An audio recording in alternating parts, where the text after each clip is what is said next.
All right, it's a pleasure to welcome Auburn student athletes to the stage. We have Johni Broome, Jaylin Williams, Denver Jones. Johni is a first-team All-SEC player, Jaylin the second-team All-SEC, and Denver is a starting guard for the Tigers. A couple of reminders. As a courtesy, please silence your cell phones while you're in this session. If you want to ask a question, please raise your hand and we'll get a microphone holder to your area. Please provide your name and media affiliation each time you ask a question during this session.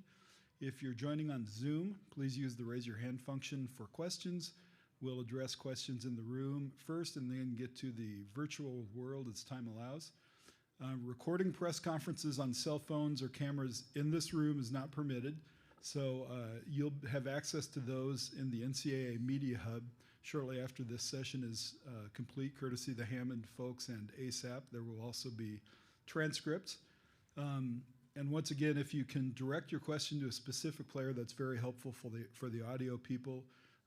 If you want each of the players to answer a question, then I'll help out with that. But direct questions to a specific student athlete, that's very helpful. And we'll go ahead and take questions for Auburn student athletes. Well, let's start with a general statement from each of you gentlemen on just being in Spokane and your first round matchup, and we'll start with Johni and work our way down. I feel like this team, myself, and the coaching staff is excited to be in Spokane and excited to play our first game in March Madness. You know, it's every kid's dream to play in this game, in this atmosphere. But we're excited to play Yale and ready to get to it. Jaylin? Yeah, you know, this is my first time being out here, so I wanted to go somewhere I've never been in my life, so this is a place I wanted to be, especially with this group of teammates and coaching staff, and leading into the tournament after the SEC tournament, winning that, and like coming into here with confidence was the big key to being here. Denver? Man, I'm just excited to be in this position I'm in. I always dreamed of being here.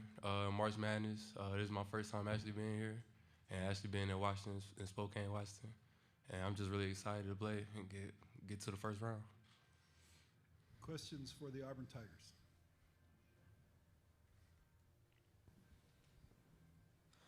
Julie Mitchell, WVTM 13 in Birmingham. I think, Jaylin, you said it there. This team is coming off an incredible weekend, playing 3 great games in the SEC tournament. What is the confidence level right now, and how do you all feel after winning the SEC tournament, having some days off, and now getting here in Spokane? To be honest, it hasn't really felt like we had any days off since like the postseason started.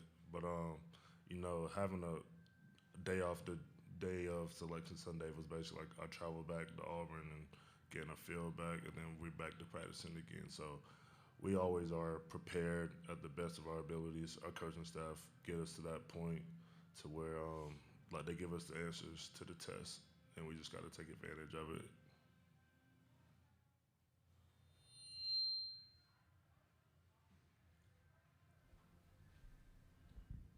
Tim Booth from the AP. This is for any of you guys. You guys lost 2 straight at midseason on the road, and then I think you guys have lost once since then. Maybe what changed for you guys in SEC play that's allowed you to play as well as you have over these last 6 weeks? Denver, let's start with you, and then we'll work our way this way. Can you repeat the question? My bad.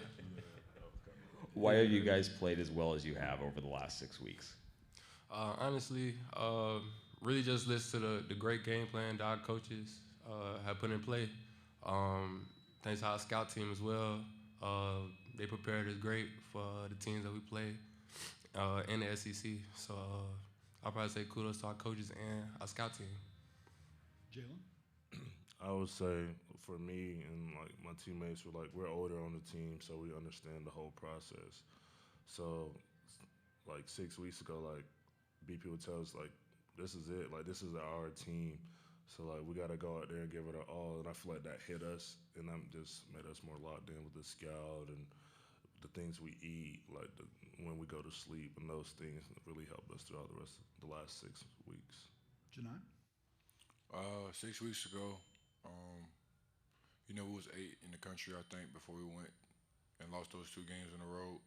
So I feel like losing those 2 was a wake up call, because this team is very special, and we could have won both those games easily, and we knew that. So we just got to limit and tweak a couple things, and we can go a long way. And since then, we kind of turned it around.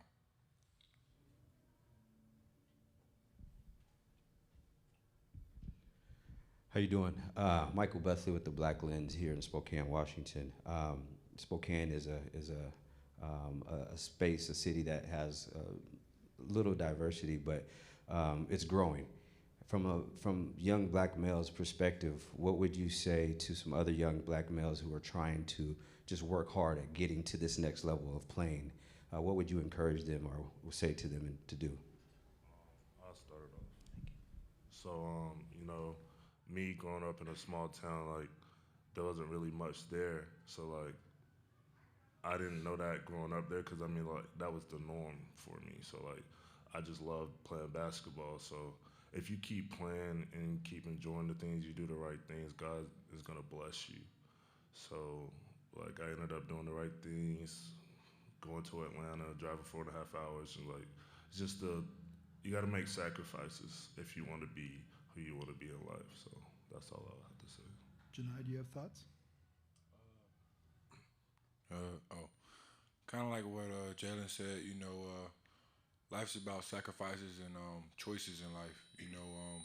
So at a young age, if you can make the choices and getting in the gym or doing whatever you love, if you're playing football, getting in the field and just working on your craft, rather than going out partying. I'm pretty sure everybody, all of us would have liked to have a little more fun growing up, as like our friends would do. But like Jaylin said, sacrifice is necessary. Denver, do you have anything to add? I agree with Jaylin. You have to enjoy doing what you're doing. You got to keep working hard at it, no matter what the outcome is. I know for me, I had to make a lot of sacrifices. And for me, that was going up to Memphis and playing prep school up there. So if I was them, I'd just say you have to make a lot of sacrifices in order to get where you want to get to. More questions for these 3? Nick Gibson, Spokesman Review. This for any of you. What was your reaction to finding out 3 Alabama schools were all sent up here to Spokane? I was kind of surprised with being, in Alabama and 3 schools. It's way in Spokane, Washington. That's like 2,800 miles or something like that. But like, what a draw is kind of a weird draw, but we're all excited. Jaylin? For me, I just kind of focus on like our team, but it is special for like the state in general because you got a lot of fans that are Auburn fans, Alabama fans, and people that went to UAB and was just fans of all 3. So like, it is special to have all 3 of these teams in the tournament, and then we're just gonna see who advanced the longest. Denver? For me, I was a little shocked seeing all 3 of us on the same side, but like Jay Will said, it is special seeing 3 Alabama teams here on the same side, and most likely they probably gonna be fans of all 3 of us, so fans could come watch us play anytime. So I feel like it was kind of a blessing too at the same time having 3 teams from Alabama here in Spokane. More questions? All right, we'll dismiss these 3 and bring Coach up in just a moment.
right, we're excited to welcome Coach Pearl to the stage.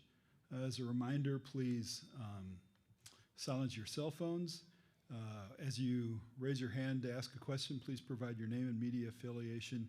Each time you ask a question, if we have any questions on Zoom, please use the raise hand function and we'll get to you as time allows. And one more reminder, recording press conferences on cell phones or cameras in this space is not prohibited. Video and transcripts will be provided at the NCAA Media Hub. So, Coach, we'll ask for a quick opening statement if you don't mind, and then we'll open it up for questions. Well, we're very excited about being in this NCAA tournament and being selected as part of this field. We have great respect for our opening round opponent, Yale. If you look at the Ivy League in the last 8 years, how that league has performed, they've won 3 games. Yale beating Baylor back in 2016. Last year, obviously, when Princeton as the 2-seed upset, as the 15-seed upset the 2-seed Arizona. So we have great respect for them. We have great respect for their league, great respect for this team and their players and their coaching staff. They do a terrific job. They're really, really hard to cover. And with their 5-out offense, it's very, very. It's a unique offense, and it's something that we see some, but don't see a ton. And probably the area that Yale would be the most underrated is their defense and their rebounding. They're a real solid defensive team. They play at one of the slower paces in the country, but part of the reason is because they'll take good shots on the offensive end, which sometimes could take some time. But what people don't appreciate is the fact that it takes you a while with your offense to get a good shot because they're so solid defensively. So we know that we'll have to play well to win. Questions for Coach Pearl?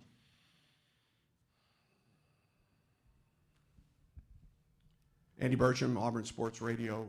Could you just talk about the matchup of the 2 post players in this game, if you would, Coach?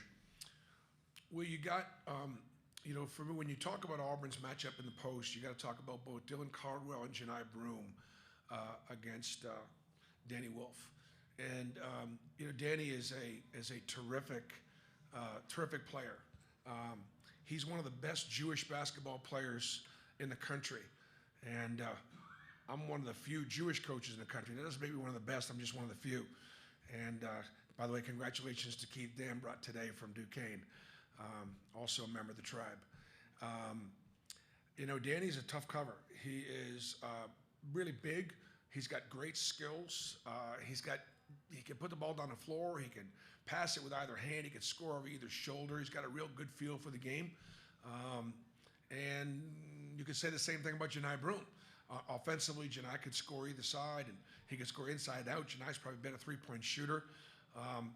And Dylan, who is a great defender in his own right, and one of the best defenders in the SEC, who gets very little recognition because he comes off the bench for us. Our ability to guard Danny and handle all the things that he can do offensively will go a long way towards whether or not we can win this contest.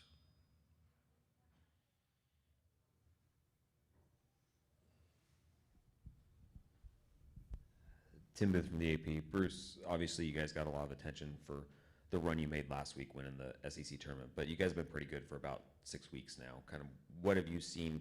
There was that 2-game losing streak on the road you had in late January. Kind of from your perspective, what turned after that that's led to you guys playing as well as you have since then? I thought even on that road trip we lost at Alabama and at Mississippi State, we were guarding. We were at least guarding. And we were in both games, but we weren't making shots. And so, with the exception of maybe going down to Florida and getting dominated by the Gators, we were pretty much in every game. So the combination of continuing to guard pretty consistently throughout the year with great effort and energy, using 10 guys, not getting dominated up on the boards, although there were times when we didn't always have the advantage, but not getting dominated.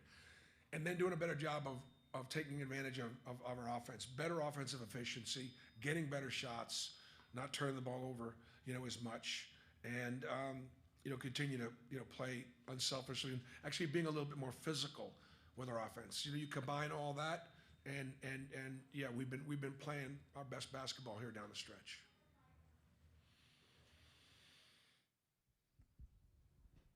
Hey, Bruce, Mark Ziegler, San Diego Union Tribune. How's it going? Good, Mike. How you doing? I want to ask you about Chad. Obviously, he was at San Diego State. JC had some academic issues. Very fiery player. What was behind the decision to take him, and how's he been? Has he met your expectations, et cetera, et cetera? Yeah, he's met my high expectations, and I got to tell you, the coach at San Diego State had nothing but great things to say about him. As a competitor, as a young man, we know how passionate he is, and that went a long way to our wanting to take him, because he's got a great heart. And then he went to junior college, and he was very successful there, got his degree, and they had the same things to say about him.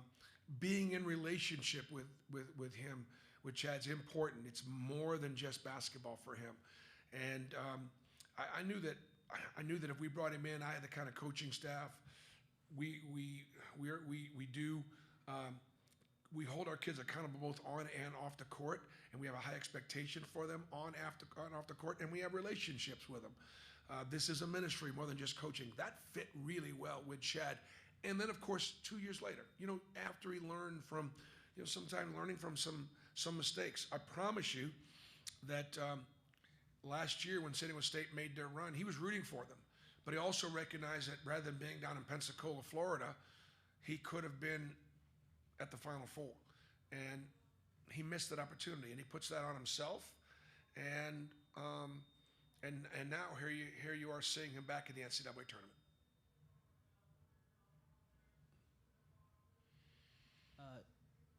Hello, there we go. Julian Mitchell, WVTM 13 in Birmingham. Coach, I really thought over those 3 games in the SEC tournament, you all really imposed your will and your style on the teams there and brought a physicality and an intensity. You needed to win those games there. Obviously, some physical battles. How do you what has been the message to the team to continue to bring that intensity and that level of play now after you really spent a lot there in Nashville? Yeah, I thought we played really hard. I thought we didn't take possessions off. I thought that, we stayed down in our stance. We extended where it was time to extend.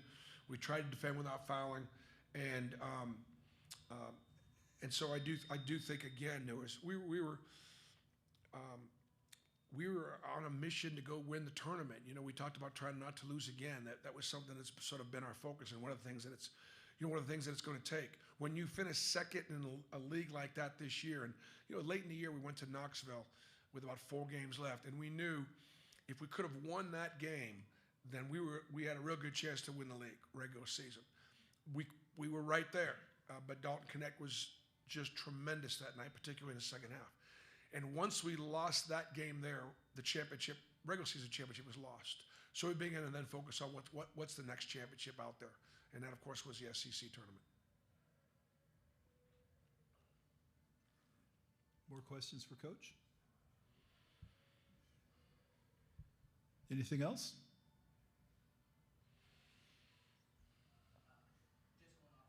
You said there had a mission to win the SEC tournament. Now a mission here. I know you had said that this team plan to win, not lose again. What is it about this team that you feel right now that you all are in the driver's seat on making a run here? Well, I don't know that we're in the driver's seat. I don't. I think that what we've always done and what I've tried to do is just compartmentalize this, make it smaller for the players. We have to win 2 games to get to the Sweet 16. Okay, we can't do that till we win the first one. And so oftentimes the toughest game in this tournament to win is the first one. And so we understand that, if we played Yale a lot of times, over a period of time, we would have the advantage because we're deeper and we're a little bigger, and folks would say we're better. We have a better seed than they do. But they can beat us in a game, absolutely. They led Kansas for 30 minutes this year. You all saw them in Spokane play with Gonzaga, had a double-digit lead at some point early in that game. So, but there are 4 teams in this pot: us and Yale, and San Diego State and UAB, and those are the 4 teams. One of those teams is going to the Sweet 16, and so that's how we're compartmentalizing it. Bruce, I know you're thrilled to be in the tournament in any capacity, but you're a 4 seed SEC tournament champion and you get shipped 2,000 miles from campus. Was there some disappointment with that, and do you find some novelty in the fact that you've got UAB, and Bama all here? Well, first of all, I don't spend a lot of time complaining about seeding. it's a tough process, and there are great teams. Look, you gotta beat great teams if you're gonna advance in this tournament. So it really, that doesn't matter. And I'm thrilled to be in Spokane. What a beautiful city, and the reception from the people has been terrific. I just would rather come here and go fish with Mark than necessarily have my fans have to come all the way out here. It is a hardship. The pod system was created so that your fan base, and as much as that your families of your players, have the opportunity to see them play in this one shining moment situation. So, yeah, sometimes some things don't make as much sense, but look, we're thrilled to be in this thing, and this is, I think, the fifth time that Auburn has been in it, maybe the fifth time in 6 years or something like that. So I am not going to complain one bit. Anything more for Coach Pearl? All right, thank you, Coach.